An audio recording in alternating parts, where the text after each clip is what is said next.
So రీసెంట్గా నా friend Kdenlive video యాప్లో అంటే వీడియో ఎడిటింగ్ యాప్లో వాయిస్ ఓవర్ ఏ విధంగా ఇస్తావు అంటే వీడియోకి వేరే వాయిస్ ఎలా యాడ్ చేస్తావు, ఉండే వాయిస్ని తీసేసి వేరే వాయిస్ని యాడ్ ఎలా చేస్తావు, తర్వాత లోగా ఉండే వాయిస్కి కొంచెం వాల్యూమ్ ఎలా పెంచుతావు అని చెప్పి నన్ను డౌట్ అడగడం జరిగింది. సో దీనికి సంబంధించి నేను ఒక చిన్న వీడియో తీద్దాం అనుకుంటున్నాను. ఇక్కడ వచ్చి మీరు ఫస్ట్ ఏదైనా ఒక వీడియోని యాడ్ చేయండి.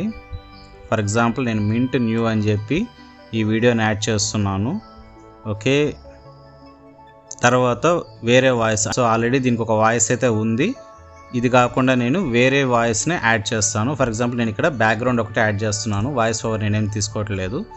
సో ఎలా యాడ్ చేయాలో చూద్దాం. ఫర్ ఎగ్జాంపుల్ నేను ఇక్కడ వీడియోని ఇక్కడ యాడ్ చేశాను.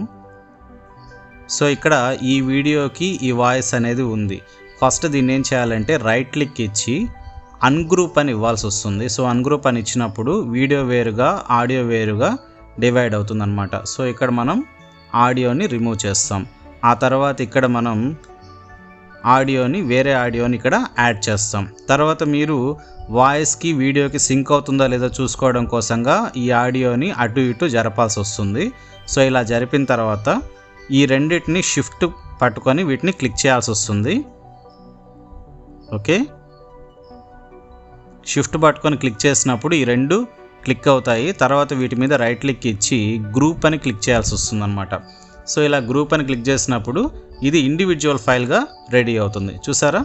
సో నేను ఇక్కడ ఒక వీడియోనే కదిలిస్తున్నాను, కానీ ఆడియో కూడా మూవ్ అవ్వడం జరుగుతుంది. అంటే ఈ రెండు గ్రూప్ అయ్యాయి. ఆల్రెడీ వీడియోకి ఉండే ఆడియో రిమూవ్ అయిపోయి నేను ఇచ్చిన ఆడియో యాడ్ అవ్వడం జరిగిందనమాట.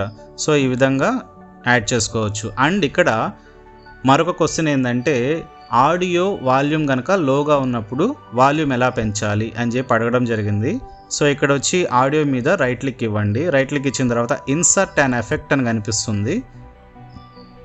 సో ఇక్కడ వాల్యూమ్ కీ ఫ్రేమబుల్ అని చెప్పి కనిపిస్తుంది అనమాట. సో దీన్ని క్లిక్ చేయాలి. అప్పుడు మీకు ఇక్కడ ఒక చిన్న విండో కనిపిస్తుంది. ఇక్కడ వచ్చి వాల్యూమ్ అనేది మనం అప్ డౌన్ చేసుకోవచ్చు. అంతా అయిపోయిన తర్వాత రెండర్ ఇస్తాము. సో అంటే మనకు వీడియో ఎడిటింగ్ కరెక్ట్గా వచ్చిన తర్వాత మనం రెండర్ ఇస్తామన్నమాట. రెండర్ ఇచ్చిన తర్వాత సో ఈ విధంగా కనిపిస్తుంది. మనం MP4 క్లిక్ చేసుకొని ఫుల్ ప్రాజెక్ట్ అని ఇచ్చి రెండర్ టు ఫైల్ అని ఇచ్చిన వెంటనే ప్రాజెక్ట్ అనేది మొత్తం వీడియో ఫైల్గా కన్వర్ట్ అవుతుంది. ఓకే, అర్థమైందని అనుకుంటున్నాను. మీకు ఏదైనా డౌట్ ఉంటే మాత్రం కామెంట్ సెక్షన్లో అడగడానికి ట్రై చేయండి. Okay, thank you very much.